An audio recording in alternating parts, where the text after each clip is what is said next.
longe. Como vi minha mãe, eu estava viajando à época e ela sofreu uma fratura de mão.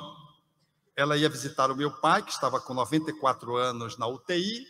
A intensivista disse que as possibilidades dele sobreviver não existiam, a despeito dele estar lúcido. E ela foi se despedir, era a única que faltava se despedir. Ela reservou o lugar, o dia, o momento, e era aquele dia. Não sabiam por que ela reservou aquele dia. E quando ela foi vestir a calcinha, ela é parkinsoniana, caiu e quebrou o dedo.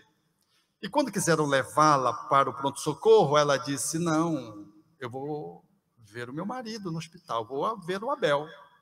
Mas o dedo, eu vou ver o Abel. Ela foi ver o meu pai. Foi uma celebração de um encontro que finalizava uma jornada de 60 anos de conjugalidade. Bodas de diamante. Depois ela foi para o pronto-socorro, tinha fraturado o dedo, fez o atendimento. Eu achei notável. E peguei e fiz um conto, uma narrativa, uma crônica. E no Evangelho no Lar, em Família, na casa da minha mãe, eu li. Mas eu não coloquei que eram duas pessoas idosas. Eu coloquei como se fossem dois jovens apaixonados. E fiz a narrativa e tudo, poética. E li. Quando eu acabei de ler, eu disse, que tal? Ela olhou para mim e disse, faltou o beijo que eu dei nele que você não colocou aí. Ela estava fazendo bodas de diamante. Ela escolheu aquele dia porque ela estava celebrando uma jornada de 60 anos de conjugalidade. Num casamento com um homem que tinha uma deficiência física na sua deambulação. Um homem que tinha uma deficiência psiquiátrica que ela não sabia quando casou com ele. Um transtorno do humor muito importante, que levava à hospitalização reiteradas vezes, numa época em que as medicações careciam, não estavam ao alcance, disponíveis. Fazia-se a eletroconvulsoterapia sem anestesia. Dava-se insulina para tentar corrigir os surtos psiquiátricos dos doentes. Meu pai vivia isso no hospital psiquiátrico. E essa mulher, na posição de esposa, a minha mãe, seguiu 60 anos, com 8 filhos. Graças a quê? Ao Espiritismo, fundamentalmente. Porque havia dias em que ele surtava e que ninguém podia se aproximar dele. Porque ele tinha 2 grandes amores, a minha mãe e um irmão, que era um pouco antes de mim, chamado Eduardo. Apaixonado pelo Eduardo, que só com a reencarnação se pode entender e explicar. Mas às vezes, quando ele entrava em surto, o Eduardo, ou a mamãe, conseguiu intermediar a situação. Um outro primo, que tinha uma relação de irmandade com ele, poderia resolver o problema. Mas às vezes ele estava tão surtado que ninguém conseguia acolhê-lo. E houve tempos em que eu me lembro, nós reuníamos no quarto e orávamos a Jesus, porque ele estava inacessível e tínhamos que interná-lo, e só nos restava a oração, e a oração era essa interlocução com Jesus. Fé, isso chama-se fé, e eu vivi isso. Acabávamos de orar, saíamos e os bombeiros resgatando. Fazia o recolhimento dele sem nenhum ato de agressividade, como se ele tivesse tomado um remédio. E nós chorávamos de emoção, não só pelo internamento, mas pela forma como se dava o internamento. Sem violência, sem forçação de barra, sem ter que contê-lo à força, numa época em que não se tinha os sedativos que se tem hoje. Para fazer isso, meus irmãos, só uma doutrina do alcance do Espiritismo, que nos dê uma visão ampliada da existência, mostrando o passado, presente e futuro solidariamente. Só uma doutrina como essa podemos entender e fazer uma leitura das classes sociais. Só uma doutrina como essa é capaz de entender um psiquismo que se mostra limitado e renasce em um pedaço do cérebro e um outro renasce com uma genialidade. Só uma doutrina como essa sabe, empresta ao seu portador a capacidade de ler ocorrências que não se explicam ao olhar da ciência acadêmica.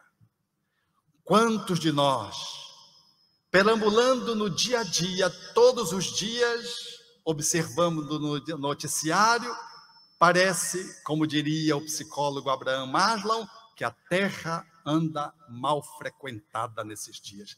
Parece que anda mal frequentada.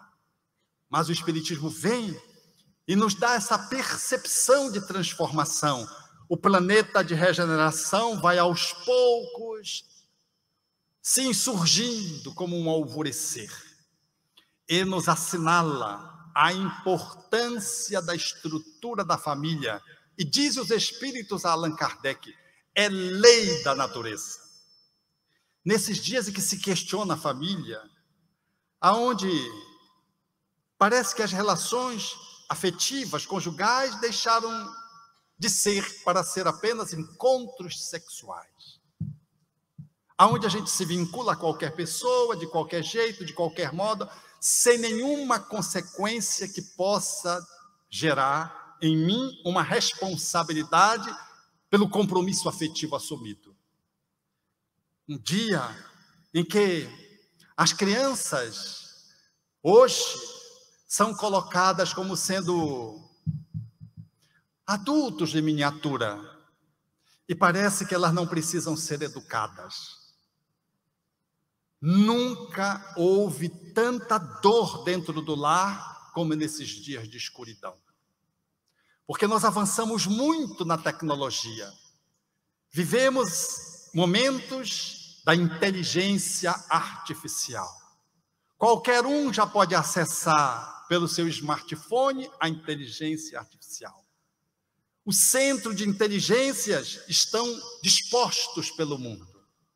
Mas o lar perdeu o centro da amorosidade, perdeu o centro da afetividade, porque o olhar da espiritualidade não comparece como uma grande estrutura, uma grande teia, para nos explicar por que você nasceu como meu filho, como meu pai, como meu irmão. Porque eu te encontrei ao primeiro olhar e sabia que era você que ia ser a minha esposa, o meu esposo. E hoje eu sei, mais do que sabia antes, nas nossas encrencas, que está tudo certo. De que essa pessoa que está ao meu lado tem tudo a ver comigo. Que fala daquele encontro que se estabeleceu, aonde eu perdi o chão e fui ao encontro reciprocamente da outra pessoa, e a partir dali nós construímos um lar. Está tudo certo. Não vem filho por acaso. Assim também a minha família experimentou isso. O Eduardo era assim. Esse meu irmão, ele não era tão afeiçoado ao espiritismo, eu era Caxias no espiritismo, e eu ficava disputando com ele alguns espaços. Ele era um pouco mais velho que eu, um ano mais velho que eu, e um deles era o meu pai, mas o meu pai, ele tinha mais paciência com meu pai do que eu, espírita, tinha. Eu ficava olhando para o Eduardo, ficava com aquela invejazinha, cinza. Eu digo, como é que o Eduardo consegue ter paciência com o velho Abel? E eu não tenho, eu sou espírita. Frequento a juventude espírita. Trabalhava já na reunião mediúnica espírita. E o Eduardo, uma vez ou outra, ia, estava nem aí, ia para as farras, eu não ia para as farras, ali seguindo Allan Kardec. Porque é assim, um parêntese. É o companheiro que estava conversando com um outro, que era um empresário, e chegou um terceiro e viu o retrato do Allan Kardec atrás daquele que era o empresário. Ele disse, não acredito que você conhece esse homem. Era o retrato de Allan Kardec. O cara fez assim, não acredito que tu acreditas nele. Eu não acredito que tu segues ele. Aí foi aumentando a voz. O meu amigo que estava presenciando essa cena já foi ficando com medo, porque o cara foi ficando agressivo. Ele disse, esse Allan Kardec me persegue. Aí fez aquela pausa. E o interlocutor já estava até duvidando se ele deveria ser Allan Kardec ou não, porque a empáfia, a violência crescente com que ele foi repudiando a imagem de Kardec que estava sentada no costado daquele que estava sentado. Então, esse que estava assim se expondo e expondo-se, disse, esse Allan Kardec me persegue, desde pequeno me colocaram na evangelização. Eu fui seguindo na evangelização. Depois eu fui para a juventude, continuei sendo evangelizado. Aí quando eu ganhei 18 anos, eu ia para a boate, queria passar as pessoas para trás, eu não posso, tem que ser Allan Kardec, não posso. Depois, eu ganhando já 20 anos, já com uma certa liberdade, já podia fazer as coisas erradas, não posso, o negócio todo Allan Kardec, a evangelização. Depois, quando eu completei, eu fui adulto completamente, independente, eu queria fazer as coisas erradas, e esse Allan Kardec me perseguindo. Aí os dois riram, e ele disse, você sabe como é meu nome? Para o meu amigo, Allan Kardec. O pai, não querendo perder o filho, não só evangelizou, botou o nome Allan Kardec. Tem que dar certo de qualquer jeito.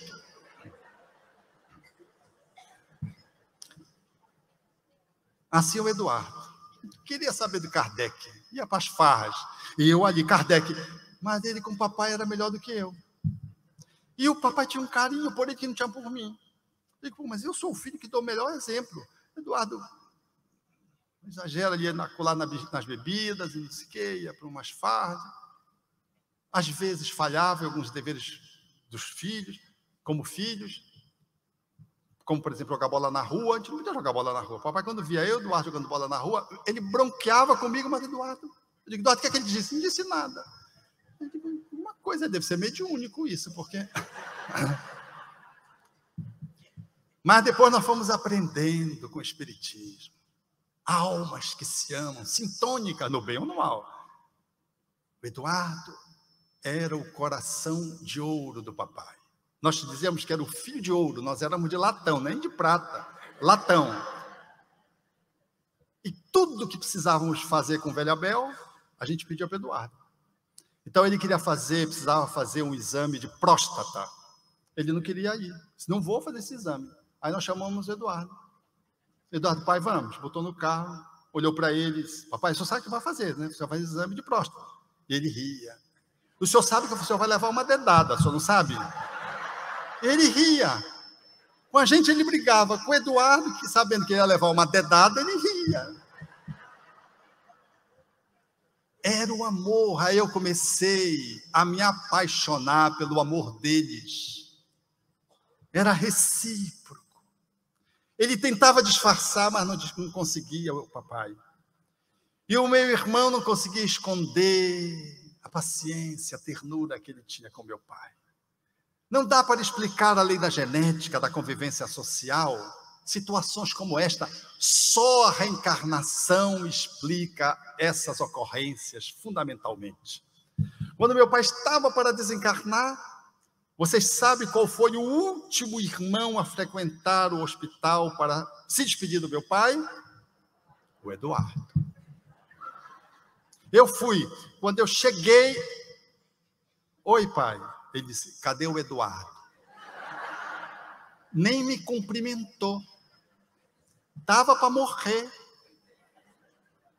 E o meu irmão, não foi porque tivesse outros afazeres, porque ele é anestesista, rato de hospital. Como é que não ia ver o pai dele na UTI?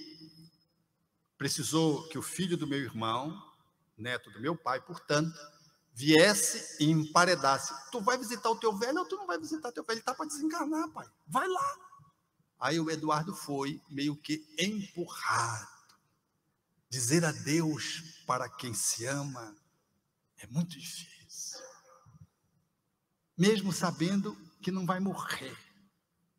Mas dar adeus Sempre é muito difícil.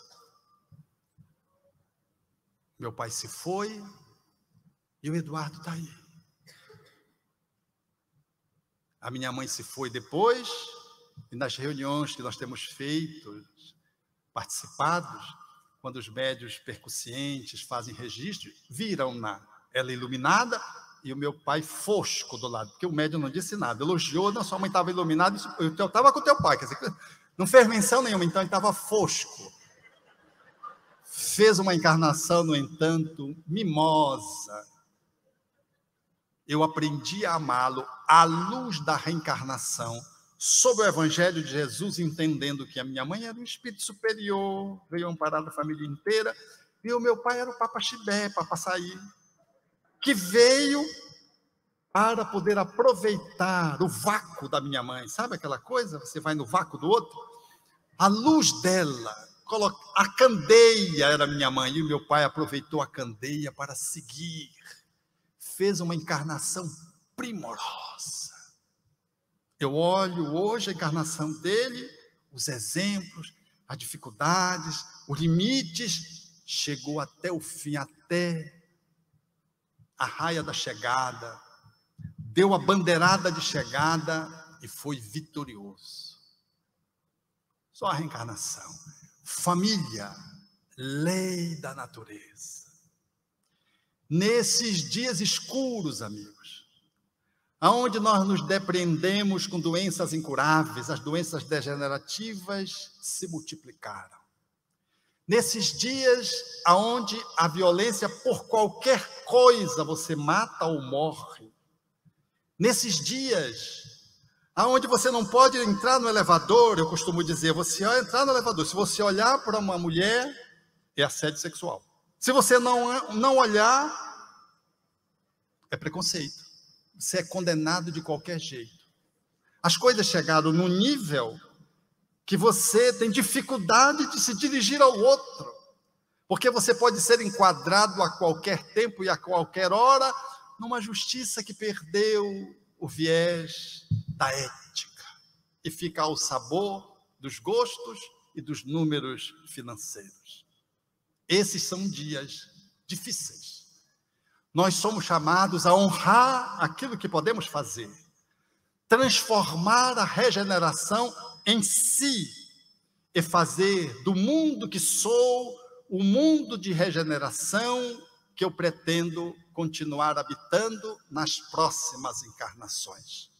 Para tanto, a figura de Jesus é de fundamental e de inadiável importância como fundamento da nossa ética e do nosso comportamento moral. E o Espiritismo, trazendo Jesus de volta no cristianismo redivivo, nos enseja, portanto, dar conta de nós mesmos, o que é uma tarefa dificílima, mais difícil não é dar conta do outro, é dar conta de si, para, em dando conta de si, estender a mão do outro, levar o outro para o caminho de que ele possa desfrutar com você numa associação de felicidade e de plenitude. Esses são dias escuros, onde precisamos acender a candeia e colocá-la no lugar alto, para, iluminando-nos, ser luz para um filho, para um pai, para um avô, porque você não sabe se amanhã você estará junto dele, fisicamente falando. Esses são dias, portanto, onde a matéria que ganhou o status, ela cede lugar à luz do Espiritismo, para que a Bíblia que foi escorraçada possa ser recolocada no seu aspecto moral e ser colocado a amorosidade como sendo o ponto fundamental na construção de uma solidariedade que nos faz ver nos irmãos no exercício dos amai-vos que Jesus propôs. Nunca foi tão necessário viver Jesus nesses dias. Não pelo número de vezes que se vai ao templo, não pelo número de adereços pelo qual eu envergo, pelo número de vezes que eu acesso a literatura que me fala dele, mas fundamentalmente pela capacidade de transmutação em mim daquilo que precisa ser operado enquanto transformação interior.